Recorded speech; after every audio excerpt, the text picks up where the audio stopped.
தஞ்சாவூர் நான் பிறந்து வளர்ந்த ஊர் அப்படின்னு 96 விஜய் சேதுபதி ஸ்டைல் ஆரம்பிச்சோம்னா வார்த்தையிலேயே ஊரை சுத்தி காட்டிடலாம். அப்படிப்பட்ட ஒரு ஊர்.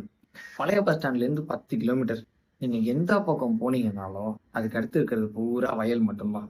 அருமையா பச்சை பசேல்னு இயற்கையோட அழகு கொஞ்சம் ஓவராவே ஊர் மேல தூவப்பட்ட ஒரு ஊர். சிட்டி லைஃபும் வேணும், அப்படியே கொஞ்சம் ஃப்ரீ பண்றதுக்கு கிராமத்து வாழ்க்கையும் வேணும் அப்படின்னு நினைக்கிறவங்களுக்கு ஒரு பர்ஃபெக்டான காம்பினேஷனான ஊரு தஞ்சாவூர். ஸ்விம்மிங் பூல்லாம் தேவையே கிடையாது. ஆறு, குளம், ஏரி, போர் செட்டுன்னு எல்லாத்துலயுமே ஃப்ரீயா குளிச்சுக்கலாம்.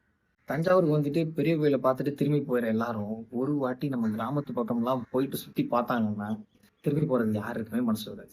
கோயில் இருக்கு, வயல் இருக்கு, பட்டுக்கோட்டையெல்லாம் தாண்டி போயிட்டோம்னா கடல் வரைக்கும் இருக்கு. இதுக்கெல்லாம் மேல ஏரோப்ளைனே பக்கத்துல பார்க்காத எனக்கு ஏர்ஃபோர்ஸ் ஜெட்டையே பக்கத்துல பாக்குற சான்ஸ் கிடைச்சது நம்ம தஞ்சாவூர்ல தான். வேற ஊர்ல இருந்து இந்த வீடியோ பார்த்துட்டு இருக்கீங்க அப்படின்னா பெரிய கோயிலையும் தாண்டி பல விஷயம் எங்க ஊர்ல இருக்கு. கொஞ்சம் அதை சுத்தி பாத்தீங்கன்னா திரும்பி போறதுக்கு மனசே வராது. போய் ட்ரை பண்ணி பாருங்க.